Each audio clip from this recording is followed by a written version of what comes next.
Akala ng lahat, wala nang halaga ang matandang pulubi na palaging nakaupo sa gilid ng kalsada. Yung payat, marungis, at halos walang tingin ng mga dumadaan. Pero isang araw, isang pangyayaring hindi inaasahan ang tuluyang nag-ugnay sa dalawang mundong imposibleng magtagpo. Mainit ang hapon nang mangyari iyon. Isang mayamang binatilyo, si Lucas, ang pasimpleng lumabas ng gate ng malaking mansyon nila. Nakasuot pa siya ng mamahaling jacket, habang hawak ang maliit na backpack na puno ng perang kinuha niya ng palihim. Gusto niyang tumakas. Pagod na siya sa sigaw ng kanyang ama, sa konsyerto ng ina, sa buhay na punang batas na hindi niya maintindihan. Gusto lang niyang maging normal. Kahit sandali. Pero ilang hakbang palang palayo mula sa village, may biglang humarang na tatlong lalaki. Mukha kang mayaman, iho, sabi ng isa. Hindi siya nakapagsalita, lalong kinabahan nang makita ang patalim na kumikislap sa araw. Sumama ka na lang, bulong ng isa, sabay hawak sa braso niya.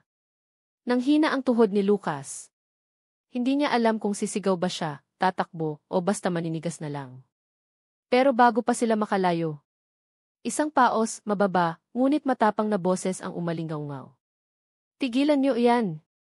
Lumitaw ang matandang pulubi mula sa likod ng kariton niyang puno ng bote, yero at kung ano-anong kalakal. Ang akala ng marami, mahina, walang laban at halos nasa huling taon na ng buhay. Pero nang makita niyang inaabuso ang binatilyo, biglang nag-iba ang kilos nito. Parang may nabuhay na apoy sa kanyang mga mata. Ano nang pakialam mo, matanda, sigaw ng isa sa mga lalaki.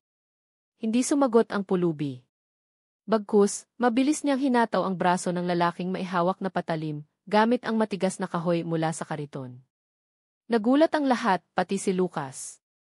Nagkagulo ang tatlong lalaki, at dahil hindi nila inasahan ang lakas ng matanda, nagtakbuhan silang parang mga aso na nadapa sa sariling buntot.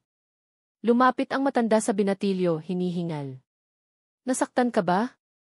Umiling si Lucas, hindi pa rin makapaniwala. Hindi po, pero bakit niyo ako tinulungan? Umiti ang matanda. Mahina, ngunit may lalim. Kahit pulubi ako, hindi ko hahayaang may gumawa ng masama sa bata, lalo na sa batang tulad mo. Napatingin si Lucas sa lalaki. May kakaiba sa presensyang ito, hindi tulad ng tingin ng karamihan sa kanya. Hindi takot. Hindi pagdududa. Hindi panghusga. May pagkalinga. May kabaitan. At habang nakatitig siya sa kulubot na mukha ng pulubi, na parang nagtatago ng kwentong mas malalim pa sa mga dumaraan dito araw-araw. Biglang tumunog ang kanyang cellphone. Tumatawag ang ama niya. Paulit-ulit. Hindi niya sinagot. Tara na, sabi ng matanda. Delikado dito. Po. Saan po tayo pupunta? Dahan-dahan siyang umiti ang matanda. May ipapakita ako sa'yo. Pero nangako ka, hindi ka matatakot. Hindi maintindihan ni Lucas kung bakit. Pero napalunok siya, sabay tango. Hindi niya alam na ang susunod na lugar na pupuntahan nila. Ang lugar na magpapabago sa pananaw niya sa buhay. At maglalaglag ng sikreto ng matandang pulubi na walang sinuman ang mag-aakalang mayroon. Tahimik silang naglakad sa makitid na eskinita, si Lucas ay nakasunod lang, hawak ang backpack niya ng mas mahigpit kaysa kanina. Hindi niya alam kung bakit siya sumama sa pulubi, pero sa kabila ng lahat, ramdam niya na hindi siya mapapahamak dito. May kakaibang init sa kilos ng matanda na hindi niya naramdaman ni minsan sa loob ng malaking mansyon nila. Malapit na tayo, sabi ng matanda habang hinahawi ang lumang kortina na nagsisilbing pinto ng isang barong-barong. Pagpasok nila, hindi dumi ang bumungad kay Lucas kundi ayos. Maayos na nakalagay ang mga gamit, nakatupi ang kumot, may lumang lamparang nakasindi, at sa gitna ng maliit na mesa ay may nakapatong na kahon, kahoy, antigong-antigo, at tila alagang-alaga. Umupo ang matanda, kita ang bahagyang panghihina. Sarado mo ang pinto, iho. Sinunod ni Lucas, pero hindi niya mapigilang mapatingin sa kahon. Lolo, ano that? Bakit parang mahal? Napangiti ang matanda, maihalong lungkot. Iyan ang dahilan kung bakit hindi na ako umuuwi at kung bakit hindi ko pwedeng ipakita sa kahit kanino. Humigpit ang hawak ni Lucas sa backpack. Anong ibig niyong sabihin? Hinawakan ng matanda ang kahon, maingat, para bang hawak ang isang bagay na napakahalaga. Lucas, bulong niya, may mga bagay sa buhay na kahit pulubi ka, hindi pwedeng mawala sa'yo. Dahan-dahan niyang binuksan ang kahon.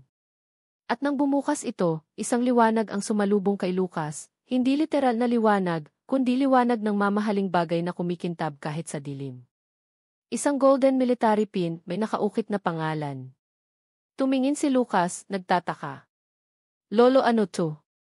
Napayuko ang matanda, halos hindi makatingin. Iyan ay pag-aari ng sundalong nawawala noon. Sundalong ako. Napatigil si Lucas. Iha. Lolo, sundalo kayo? Tumango ang matanda, marahang huminga. Noong araw, ako ang isa sa pinakamagagaling. May tahanan ako, may asawa, may anak. Napatingin si Lucas, mas lalo pang napalapit ang pakiramdam niya. Nasaan po sila ngayon? Sumikip ang mukha ng matanda, parang pinipigilan ang luha. Sumabog ang sasakyan namin. Aksidente daw. Pero alam kong hindi. Napatakip ng bibig si Lucas. Lolo, sorry po. Hindi ko sila nailigtas, bulong ng matanda. At dahil sa paghabol ko sa katotohanan, ako ang sinisi. Ako ang tinanggal, ako ang itinapon hanggang sa naging ganito ako. Tahimik si Lucas. Hindi niya alam na may ganitong lalim sa likod ng taong pinagtatawanan lang ng marami. Pero bago pa niya masabi ang anuman, biglang may kumalabog sa labas. Malalaki, mabibigat na yabag. Maririnig ang mga boses na hindi kilala pero malalakas. Nakita daw siyang may kasamang bata. Siguraduhin niyong walang makakatakas. Nanlaki ang mata ng matanda. Hindi ingay ng kapitbahay iyon. Hindi ito normal. Hindi sila basta dumadaan. Lucas, bulong ng matanda, may humahanap sa'yo. Pero ang kinilabutan si Lucas nang marinig ang sumunod na sinabi ng isa sa mga lalaki sa labas.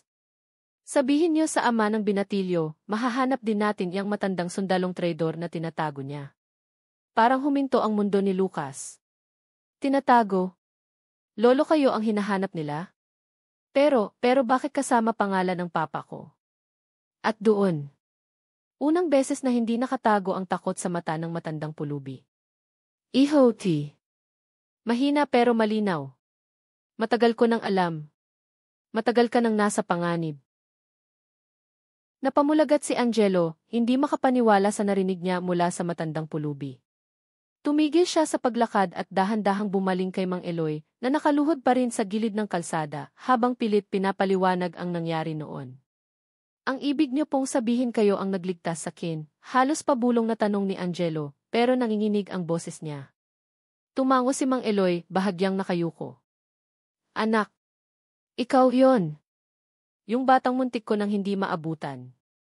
Simula noon, minahal na kita na parang sarili kong apo kahit hindi mo man lang alam na umiiral ako.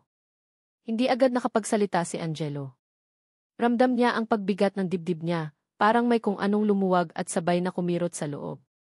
Sa tagal niyang nabuhay, ngayon lang may nagpakita sa kanya ng ganitong klaseng malasakit, walang hinihinging kapalit. Pero bakit hindi mo sinabi noon, mahina niyang tanong. Napangiti si Mang Eloy, malungkot ngunit totoo. Hindi ko kailangan ng pasasalamat, anak. Masaya na ako na makita kang ligtas, masaya, at malayo sa kapahamakan. Hindi ko kailangan ng kahit ano. Pero nang makita kitang naglalakad dito, ewan ko, parang sinabi ng puso ko na panahon na para malaman mo. Napailing si Angelo, nangingilid ang luha. Kung alam ko lang matagal na sana kitang natulungan. Mumiti si Mang Eloy at sa unang pagkakataon, nakita ni Angelo ang isang ngiting may pag-asa. Hindi pa naman huli ang lahat. Habang tumatayo ang matanda at hahakbang na sana palayo, mabilis siyang hinawakan ni Angelo sa braso. Teka! Samahan mo ako, sabi niya. Hindi ko kayang hayaan kang mag-isa. Hindi ngayon. Nagulat si Mang Eloy. Anak, hindi mo kailangang. Kailangan ko, putol ni Angelo, ngunit hindi marahas, bagkus puno ng paggalang. Kung hindi mo ako iniligtas noon, baka wala akong buhay ngayon. Baka hindi ko nararanasan lahat ng meron ako. Baka wala ako. Napatingin si Mang Eloy sa kanya, nanginginig ang labi, parang hindi sanay makatanggap ng kabutihan. Tinapik ni Angelo ang balikat niya. Simula ngayon hindi ka na nag-iisa. Ako na ang bahala sa'yo. At sa unang pagkakataon sa mahabang panahon, nakaramdam si Mang Eloy ng mainit na yakap, hindi dahil sa awa, kundi dahil sa tunay na pagmamalasakit. Habang naglalakad sila palayo sa kalsada, hindi nila alam na may paparating na mas malaking revelasyon, isang sikreto na mas matagal nang nakatago kasama ng nakaraan ni Mang Eloy at magpapabago ng buhay ni Angelo nang higit pa sa inaasahan niya. Naglakad silang dalawa papunta sa sasakyan ni Angelo, pero bago pa sila makarating, biglang tumigil si Mang Eloy. Napahawak siya sa dibdib at parang may biglang sumagi sa isip niya, isang alaala na matagal na niyang pilit kinakalimutan pero ngayon ay kusang bumabalik. Anak, may dapat akong sabihin, mahinang bulong ng matanda. Napalingon si Angelo, agad na nag-aalala. Bakit po? Masama ba pakiramdam niyo? Umiling si Mang Eloy. Hindi. Pero kung sasama ako sa'yo, may dapat kang malaman. Hindi kita pwedeng lokohin. Nagkatitigan silang dalawa at ramdam ni Angelo ang bigat sa mga mata ng matanda, hindi iyon pagod, kundi takot. Hindi niya alam kung bakit, pero kinabahan siya. Ano pong ibig niyong sabihin? Tanong niya, unti-unting hinahabaan ang paghinga. Huminga ng malalim si Mang Eloy. Ang totoo, hindi aksidenteng nasa lugar ako noong araw na iniligtas kita. Napakunot ang noo ni Angelo. Ha? Paano yon? Pumikit si Mang Eloy sandali bago muling nagsalita. Kasi may kilala ako sa pamilya mo. Nanlamig ang batok ni Angelo. Kilalang paano niyo nakilala ang pamilya ko? Dahan-dahang dumilat si Mang Eloy at tiningnan siya ng diretsyo, halos nanginginig ang boses. Dahil bago ka pa ipinanganak, matagal na akong konektado sa pamilya mo. At ang masakit ako ang taong itinapon nila noon. Parang may sumuntok sa sikmura ni Angelo. Anong ibig niyong sabihin? Bakit nila kayo itinapon? Humigpit ang hawak ni Mang Eloy sa tungkod. Ako ang dating tagapamahala ng kumpanya ng lolo mo. Isa ako sa pinakapinagkakatiwalaan niya. Ngunit isang araw, isang malaking kontrobersya ang nangyari, isang iskandalo na hindi ko ginawa. Ako ang inakusahan, ako ang sinisi at ako ang pinalayas. Napasinghap si Angelo. Ibig mong sabihin na frame kayo? Tumango ang matanda, mabagal. May nag-set up sa akin. At simula noon, nawala lahat, trabaho ko, tirahan ko, pangalang pinaghirapan ko. Kaya ako napadpad sa kalsada. Kaya ako naging ganito. Hindi makapagsalita si Angelo. Hindi niya alam kung alin ang mas masakit, ang malaman na ang pamilyang kinikilalang marangal ay may nakaraan palang maruming tinatago. O ang katotohanang ang lalaking nagligtas ng buhay niya ay isa palang biktima ng pamilyang dapat sana ay nagprotekta sa kanya. Pero dugtong ni Mang Eloy, mahina ngunit malinaw. Hindi ko sila sinisi ng tuluyan. Nandun ka noon, anak. Tanging ikaw ang nagpabalik ng liwanag sa araw ko. Kahit hindi mo alam, ikaw ang dahilan kung bakit tinanggap ko ang lahat. Ikaw ang nagpahina ng galit ko sa puso. Nangalog ang boses ni Angelo. Mang Eloy, kung totoo yan, hahayaan niyo bang manatili akong ignorante? Kailangan kong malaman ang lahat. Sino ang nanira sa inyo? At bakit? Dahan-dahang kumuyom ang kamao ni Mang Eloy. Kita sa mukha niya ang sakit, pero may halong determinasyon. Huwag kang magagalit, anak, pero ang taong iyon ay nasa paligid mo pa rin hanggang ngayon. At siguradong hindi niya gugustuhing malaman mo ang totoo. Napatalon ang tibok ng puso ni Angelo. Sino? Tanong niya, halos napapasigaw. Tumingin si Mang Eloy sa kanya, puno ng bigat ang bawat salita. Ang taong nanira sa akin ay taong malapit sa pamilya mo. At kung hindi tayo mag-iingat, baka tayo naman ang sisirain niya. Nabigla si Angelo. At bago pa niya maitanong kung sino iyon, isang anino ang unti-unting lumalapit mula sa likuran, dahan-dahan, tila nakikinig mula kanina pa. Angelo napalingon agad nang maramdaman niyang may papalapit. Napahigpit ang hawak niya sa braso ni Mang Eloy, at dahan-dahan nilang sinundan ng tingin ang unti-unting humahakbang na anino. Sa unay malabo, pero nang lumiwanag ang parte ng bangketa, tumambad ang figura ng isang lalaki, matangkad, nakaitim na coat, at may malamig na ekspresyon sa mukha. Angelo, tawag nito, mababa ang boses pero punang otoridad. Matagal kitang hinahanap. Napakapit si Angelo. Tito Ramon? Ngumiti ang lalaki, pero hindi ito abot sa mata, isang ngiting pamilyar, ngunit may dalang kakaibang lamig. Bakit ka narito? Nag-aalala ang pamilya mo. Hindi agad nakasagot si Angelo. Parang biglang sumikip ang mundo niya. Si Tito Ramon, ang taong palaging naroon sa buhay niya, ang isa sa mga pinakapinagkakatiwalaan ng pamilya nila, ang taong lumaki siyang parang pangalawang ama. At ito rin ang taong bigla na lang tinitigan ni Mang Eloy ng maihalong takot at pag-iingat. Anak, bulong ni Mang Eloy, halos hindi marinig. Huwag kang magpaloko sa ngiti niyan. Pero nakarinig si Ramon. Lumapit siya ng kaunti at tumalim ang tingin niya kay Mang Eloy. Kumusta ka, Eloy? Tanong nito, malamig, tuwid, walang bahid pagkagulat na naroon ang matanda. Matagal kang nawala. Hindi sumagot si Mang Eloy, pero baka sa mukha nito ang tensyon, para bang ang presensya ni Ramon ay isang matagal ng multo na ngayon lang bumalik. Tito, sabi ni Angelo, pilit na steady ang boses, kilala niyo si Mang Eloy. Bahagyang tumawa si Ramon. Siyempre. Dati akong pinagkatiwalaan, putol ni Mang Eloy, biglang tumitigas ang tono. Hanggang sa may gumawa ng paraan para sirain ako. Mabagal ang pagngiti ni Ramon. Hindi ba't ikaw mismo ang sumira sa sarili mo? Hindi, sagot ni Mang Eloy, walang pag-aalinlangan. At alam mong hindi. Naramdaman ni Angelo ang bigat ng sitwasyon, para silang nasa gitna ng tensyon na matagal nang nakatago sa ilalim ng lumipas na taon. Parang may dalawang kwentong nag-umpugan, isang tinago ng pamilya niya at isang matagal nang sinikil ni Mang Eloy. Tito, maingat na sabi ni Angelo, si Mang Eloy ang nagligtas sa akin. Saglit na tumigil si Ramon at may sumiklab na kakaibang ekspresyon sa mata nito, hindi malinaw kung gulat, inis o kaba. Sambit niya sa huli, pilit na papanatag. Mabuti naman at may natira pa sa kanya na magagamit. Agad kumunot ang noo ni Angelo. Magagamit? Napapikit si Mang Eloy, halatang alam ang kalalabasan ng pag-uusap. Anak, bulong niya, huwag kang lalapit sa kanya. Eloy, putol ni Ramon, matagal na kitang hinahayaan. Pero sumama ka sa amin ngayon. Kailangan nating ayusin ang gulo mo. Hindi ako sasama, mariin na sagot ni Mang Eloy. At lalo na kung ikaw ang humihiling. Biglang nagdilim ang mukha ni Ramon. Hindi ikaw ang masusunod. Lumapit siya, pero bago pa makagalaw si Angelo, biglang humarang si Mang Eloy, mahina pero matatag. At sa sandaling iyon, bumulong ang matanda kay Angelo, boses na nanginginig pero matapang. Anak, ito na ang lalaking sinabi kong nanira sa akin. Siya ang dahilan kung bakit ako nawala. Siya ang sumira sa buhay ko. Nanigas si Angelo.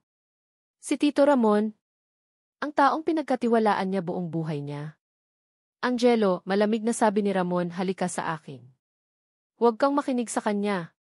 Pero sa unang pagkakataon, hindi sumunod si Angelo. Tito, mahina ngunit nanginginig ang boses niya, ano ba talaga ang ginawa niyo sa kanya? Hindi sumagot si Ramon, sa halip ay lumapit pa, mabagal, parang umaabante ang isang aninong hindi mo matakasan. At bago pa makapagsalita muli si Angelo, may tumunog mula sa malapit, isang sasakyan, biglang huminto, may pinto na bumukas. Isang boses ang sumigaw.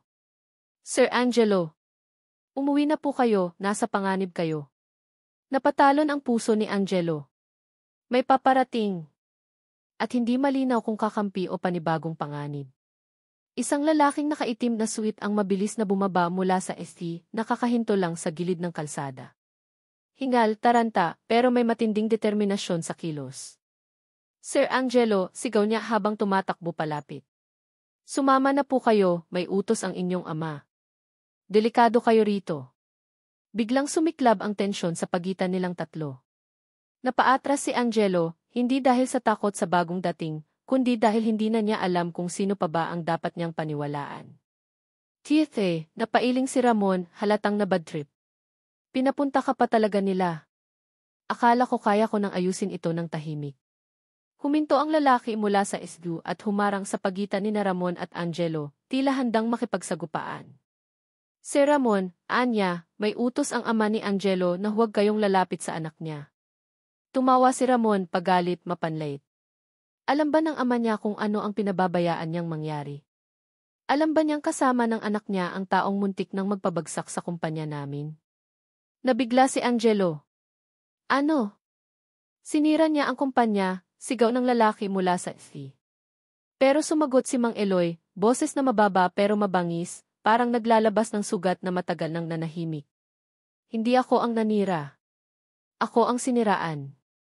Hindi makatingin si Ramon kay Angelo at doon palang nagsimulang lumutang ang katotohanan. Ang totoo, patuloy ni Mang Eloy, ako ang nakadiskubre ng pandarayang ginagawa mo sa kumpanya ng pamilya ni Angelo.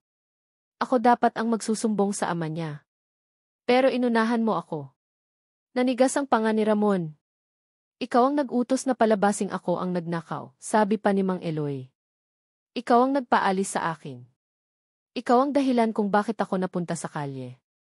Hindi totoo yan, mabilis na singhal ni Ramon, pero baka sa mata nito ang pagkabigla, ang tipo ng pagkabiglang nagmumula sa taong di inaasahang mabubunyag ang sikreto. Tumango si Mang Eloy, pero ang tingin niya kay Angelo ay malambot. Anak, ikaw ang dahilan kung bakit nabuhay ako. Dahil gusto kong makita ang araw na malalaman mo ang totoo. Hindi ako nawalang loob kahit sa kalye ako napunta. Dahan-dahang napaatras si Angelo. Parang lumulubog ang mundo niya. Tito, totoo ba to? Ngunit si Ramon, imbes na sumagot, ay naglabas ng cellphone, parang may tatawagan o may iutos. Nakita ito ng lalaking galing sa TV. Sir Angelo, bulong nito, kailangan na nating umalis. May paparating. Paparating, tanong ni Angelo. At bago pa sila makapagsalita pa, may narinig silang malakas na ugong.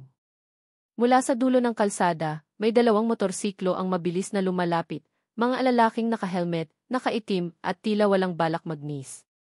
Nagpadala ako ng backup, malamig na sabi ni Ramon, nakangiti pero puno ng banta.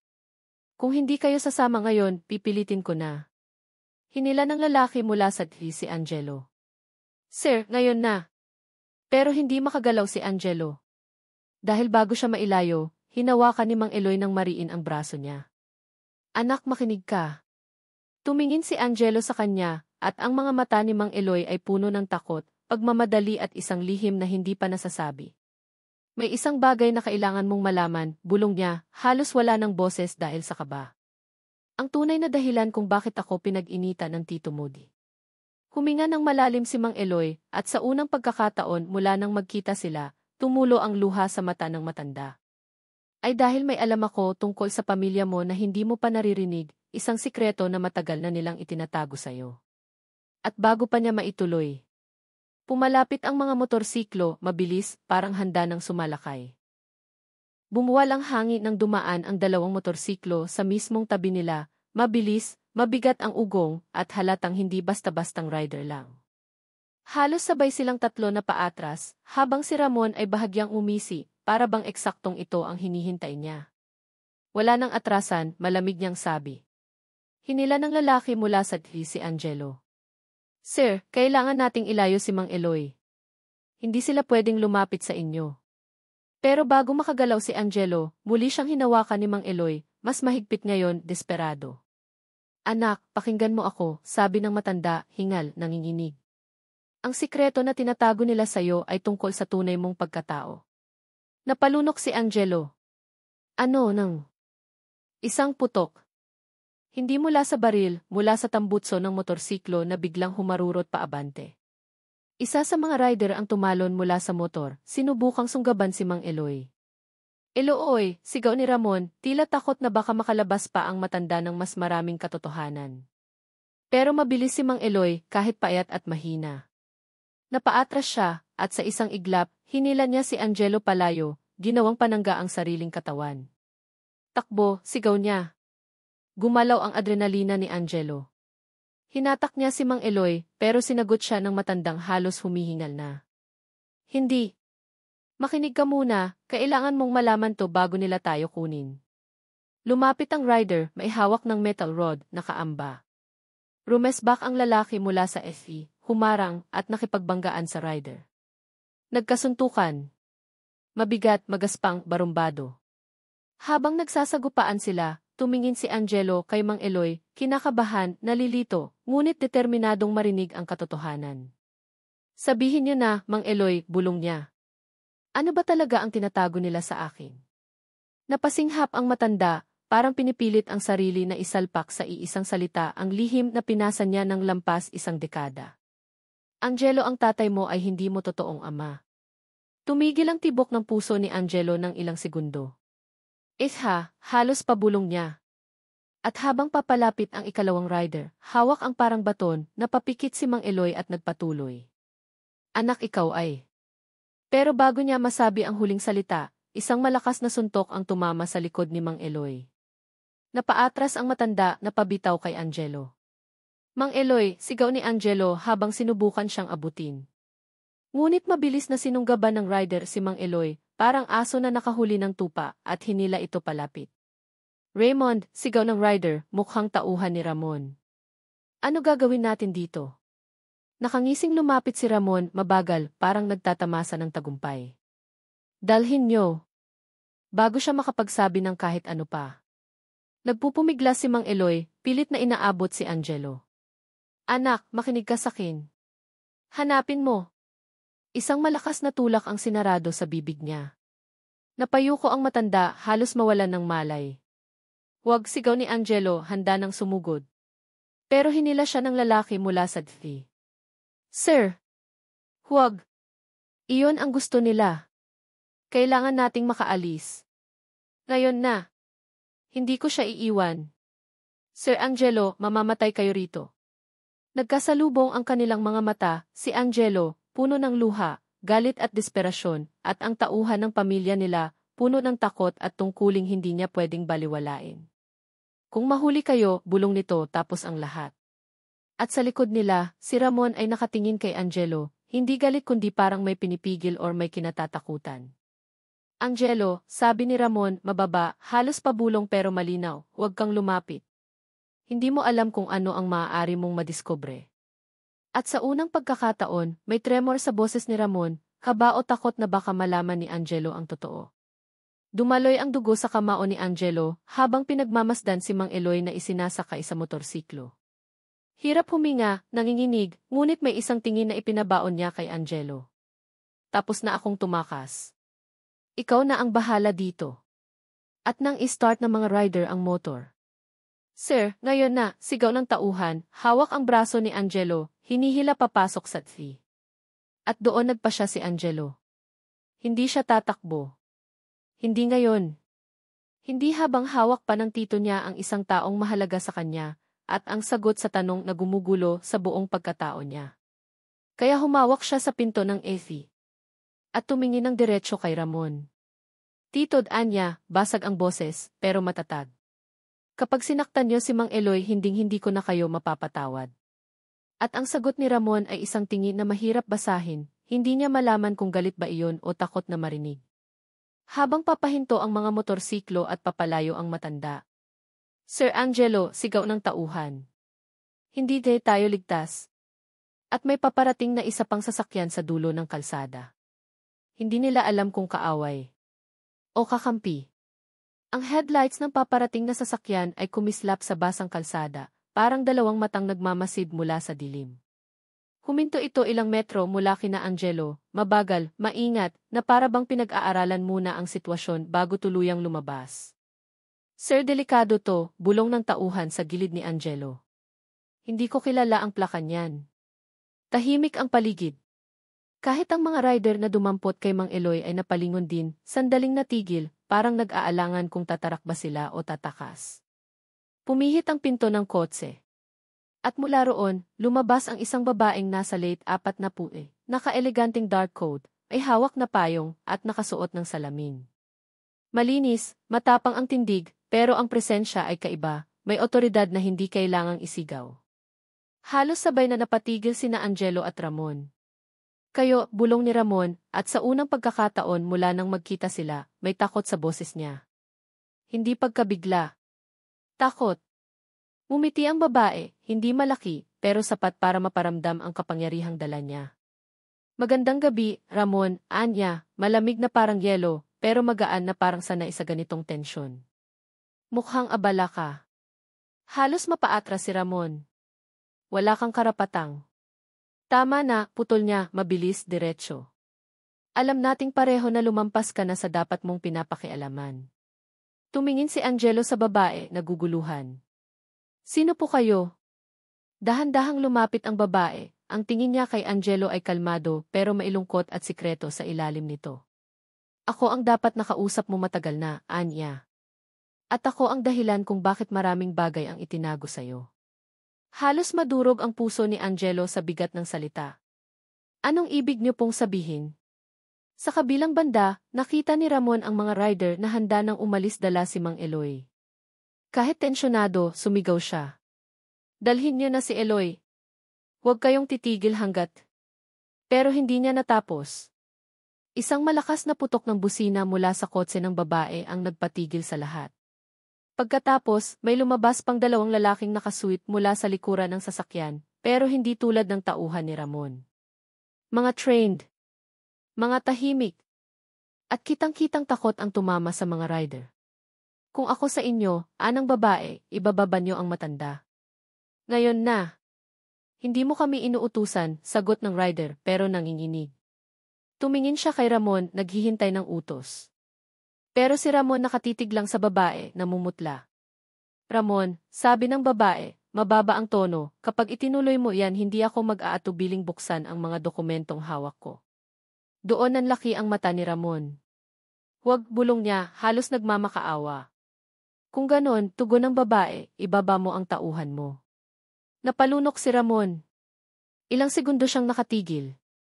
Nanginginig ang panga. Hindi makahinga si Angelo sa paghihintay. Hanggang sa ibitaw niya siya, utos ni Ramon, mabigat at masakit sa sariling bibig. Agad nilang binaba si Mang Eloy, halos ihulog. Gumapang ang matanda palapit kay Angelo, halos mawalan ng malay.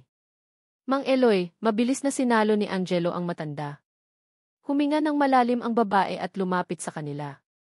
Hindi pa tapos ang lahat, Angelo, sabi niya, malumanay pero puno ng bigat. Pero kailangan mong marinig ang katotohanang tinatago nila sa'yo. Napatingin si Angelo sa kanya, luhaan, desperado. Sabihin niyo na po, Anya. Ano ba talaga ang totoong nangyayari? Sino ba ako? Hindi agad sumagot ang babae. Tumingin muna siya kay Ramon, punang pangungutya at pagtatapos. At saka tumingin pabalik kay Angelo. At bakit, Anya, handa silang sirain, lokohin, at patayin ang kahit sino, para lang hindi mo malaman ang totoo. Huminga siya ng malalim. Angelo, ikaw ay. Isang putok ang biglang umalinggaw-ngaw. Hindi mula sa kotse. Hindi mula sa babae. At hindi mula sa mga rider. Kundi mula sa rooftop ng isang gusali, isang sniper shot. Tumilapon ang alikabok sa pagitan nila. Natulala ang lahat. At sa iglap na iyon, halos sabay-sabay silang sumilong, hila-hila si Mang Eloy habang ang babae ay sumigaw. Move! Ihihis papatay is inyong lahat. At ang tinig ni Ramon mula sa dilim. Wala kayong malalaman. At doon nagsimula ang tunay na kaguluhan. Nagtagal ang tingin ni Elias sa dalawa, si Nathan na tila tahimik na naglalakad habang umiiwas ng tingin, at si Don Marcelo na halatang hirap itago ang lungkot na gumuguhit sa mukha nito. Nang makalabas sila ng ospital, malamig na hangin ang sumalubong sa kanila, pero mas malamig pa rin ang katahimikang namamagitan sa ama at anak. Si Elias, bagamat pulubi, ramdam niyang hindi ito ordinaryong tampuhan. Parang may malalim, may sugat na hindi basta-bastang mahihilom. Habang naglalakad sila papunta sa sasakyan ni Don Marcelo, tumikim si Elias. Sir, mahina niyang sambit, pasensya na, pero baka mas makakabuti kung kausapin ninyo ng maayos ang anak ninyo. Kahit galit, hindi po yan basta galit lang. Napahinto si Don Marcelo at napatingin sa kanya, tila nagugulat na mailakas loob si Elias magsalita ng ganoon. Hindi mo naiintindihan, Elias, marahan niyang sagot. Lahat ng ginagawa ko para sa kanya. Alam ko po, tugon ni Elias, pero minsan, sir, kahit gaano kalaki ang ibinibigay nyo, walang saysay kung ang hinihingi talaga ay oras at yakap. Napayuko saglit si Don Marcelo, at iyon ang unang pagkakataong nakita ni Elias na tunay na nasasaktan ang mayamang lalaki, hindi dahil sa negosyo, hindi dahil sa pera, kundi dahil hindi niya ali kung paano maging ama. Samantala, hindi sumama si Nathan sa sasakyan. Tahimik itong umupo sa may hagdanan sa labas ng ospital, tila pinipigilan ang sarili na umiyak. Nakatingin lang siya sa cellphone niya, may isang hindi nabubuksang mensahe mula sa yumaong ina, iyong pinakahuling text bago siya pumanaw. Dahan-dahang lumapit si Elias at tumabi sa kanya. Pwede bang umupo dito, tanong niya. Tumango si Nathan, hindi man lang tumingin. Alam mo, mahinang sabi ni Elias habang nakatingin sa dumadaang mga tao. Minsan ang mga anak nagagalit dahil feeling nila iniwan sila. Pero minsan din, nagiging abala ang mga magulang dahil natatakot silang bumagsak. Akala nila kapag nagkamali sila, wala na silang kwenta. Tahimik si Nathan, pero dahan-dahan nang lumuluwag ang dibdib niya. Hindi kami close ni Dad, bulong niya. Lagi siyang nasa trabaho. Lahat ng birthday ko, wala siya. Lahat ng awards ko, hindi siya nakapunta. Tapos ngayong kailangan ko siya, hindi ko alam kung kaya ko pa siyang lapitan. Ngumiti ng kaunti si Elias, bagsak ang balikat ngunit malambot ang boses. Anak, kaya mo. Hindi dahil perfecto siya. Pero dahil pareho kayong sugatan. Nilingon siya ni Nathan. Bakit mo ako tinutulungan? Isa lang naman akong estranghero sa'yo. Umangat ang kilay ni Elias, sa kabahagyang tumawa. Hindi ka estranghero. Lahat tayo, at some point, naging batang naghahanap ng masasandalan. Kung walang tumulong sa akin noon, baka wala na rin ako ngayon. Nanahimik si Nathan, ngunit unti-unti nang bumabagal ang paghinga niya. Para bang, sa unang pagkakataon, may nakarinig sa tunay niyang hinaing. Maya-maya pa, lumapit si Don Marcelo, halatang kinakabahan, hindi alam kung paano magsisimula. Nathan anak, can we talk? Nag-angat ng tingin si Nathan. Walang imik. Walang sigaw. Pero puno ng luha ang mga mata. At doon, dahan-dahang tumayo si Elias, umatras ng kaunti para bigyang espasyo ang mag-ama. Pero bago siya tuluyang umatras, may tumawag sa pangalan niya mula sa kabilang bahagi ng driveway.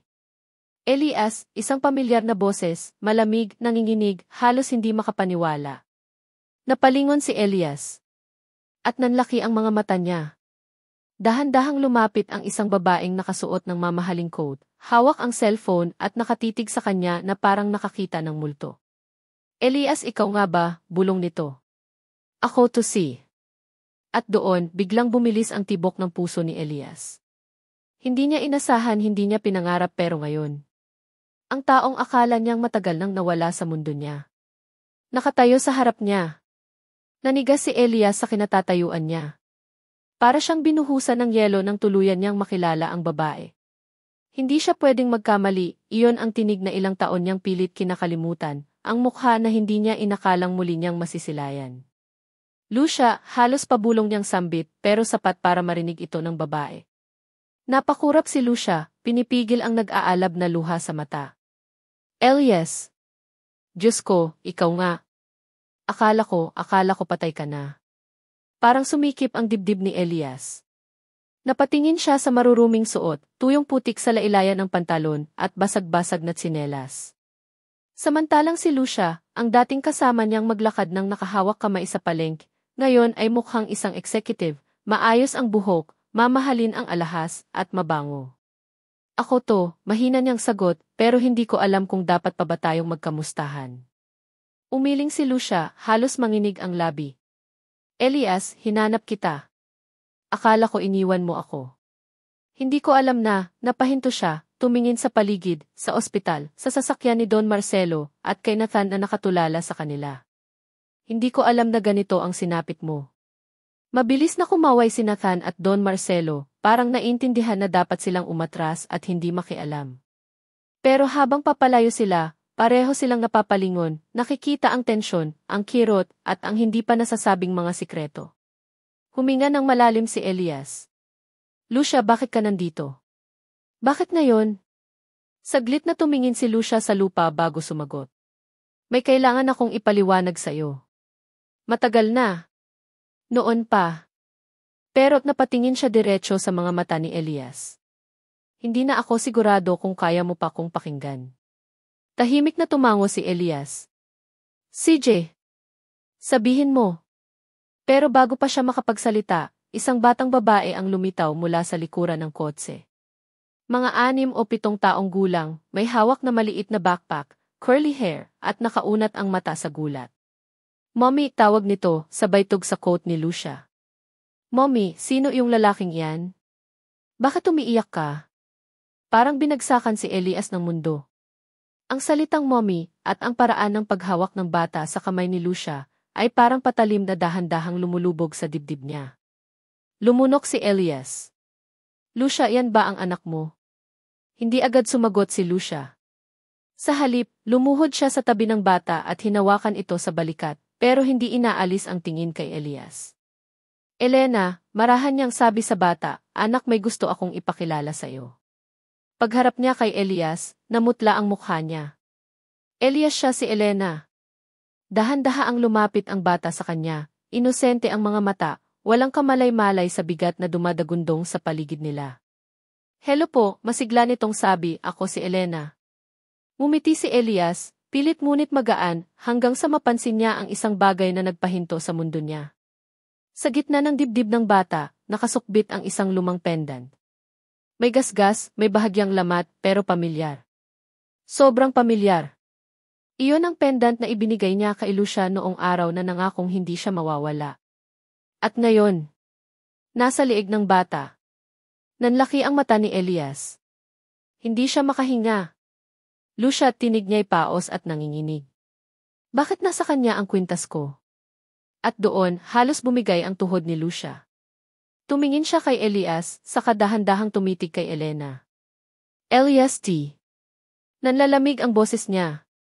Dahil siya ang anak mo. Parang umikot ang buong ospital sa paligid ni Elias. Ang boses ni Lucia ay unti-unting naupos sa pagitan ng tibok ng puso niyang halos sumasabog sa dibdib. Aanaan ko. Hindi niya masabi ng buo. Para siyang binigyan ng liwanag at kidlat sa iisang iglap. Tumango si Lucia, luha ang nakatingin sa kanya. Elias, hindi ko sinasadya. Hindi ko ginusto na lumaki siyang wala ka. Pero noong nawala ka natakot ako, hindi ko alam kung saan ka hahanapin. Hindi ko alam kung buhay ka pa. Napatakip si Elias sa mukha. Hindi niya alam kung iiyak ba siya o tatawa sa hindi kapanipaniwalang pagkikita nilang muli. Ilang saglit, tumingala siya, nanginginig ang boses. Bakit hindi mo sinabi? Bakit hindi mo ako hinanap ng mas matagal? Bakit pinabayaan mong mangyari to? Hinahanap kita, Elias. Nanginginig ang kamay ni Lucia habang hinahaplos ang balikat ng anak. Pero natakot ako. Wala akong lakas noon. At nang dumating si Elena, bigla kong na-realize na kailangan kong magpatuloy kahit masakit. Sa gilid nila, kumaluskos ang wheel ng walker ng isang doktor. Dumaan ito, nagbigay ng maikling tingin at saka nagpatuloy. Parang sinadya ng mundo na bigyan silang dalawa ng espasyo para masaktan, magpatawad at huminga. Lumapit si Elias kay Elena, unti-unting nakaluhod sa harap ng bata. Kamusta, iha? Malumanay niyang sabi, bagamat nanginginig ang boses. Ako si Elias. Ngumiti si Elena, masayang walang bahid ng komplikasyon ng nakaraan. Kilala kita, mabilis nitong sagot. Lagi kang ikinukwento ni Mommy. Pero wala siyang picture mo kaya sabi ko baka magic friend ka lang. Halos matawa si Elias habang may luha ng tumutulo sa pisngi niya. Magic friend pala, hati. Lumapit si Lucia ng dahan-dahan, parang natatakot na baka umurong si Elias. Elias, kung ayaw mo, hindi kita pipilitin. Hindi ko rin alam kung paano natin umpisahan to, pero gusto kong malaman mo na hindi pa huli ang lahat. Tumingin si Elias sa kanya. Lucia, hindi ako perpekto. Marami akong pagkukulang. Pero isang bagay ang sigurado. Tumingin siya kay Elena, saka muling tumayo. Hindi ko hahayaang lumaki siya nang hindi ako kilala. At sa unang pagkakataon mula nang huling maghiwalay ang kanilang buhay, ngumiti si Lucia, hindi yung tipid o takot, kundi yung lumang ngiti na minsan ay nagsilbing tahanan ni Elias. Lumapit si Don Marcelo at Nathan mula sa likuran, parang mga tagasunod sa isang eksenang matagal nilang hinihintay. "Oh, Hijo," sabi ni Don Marcelo habang nag-aayos ng salamin. "Mukhang may pamilya ka palang dapat masimulan." Napangiti si Nathan, tinapik ang balikat ni Elias. "Kuya, may anak ka na pala. Talo mo pa kami. Congrats." Nagkatinginan ang tatlo, si Elias, si Lucia, at si Elena, parang miyembro ng isang pamilyang hindi inaasahang mabubuo sa gitna ng hospital hallway. Humigpit ang hawak ni Elias sa kamay ni Elena. "Ano, iha?" Nakangiti niyang tanong, "Gusto mo bang kumain tayo pagkatapos nito? Masarap na ice cream." Lumiwanag ang mata ng bata. "Gusto ko po. Pero dapat tatlo tayo." Natawa si Lucia. Aba, bossy na agad. Umiling si Elias, nakangiting mailuha. Tama siya. Dapat 3. Habang papalabas sila ng ospital, ang liwanag mula sa pinto ay parang dumadaloy sa kanilang 3. Parang unang hakbang sa buhay na matagal na sanang dapat nagsimula. At sa wakas, pagkatapos ng taon ng pagkakawalay, pagkakamali at katahimikan, nagkaroon sila ng isang bagay na hindi kayang bilhin ng kahit sinong bilyonaryo. Isang panibagong simula.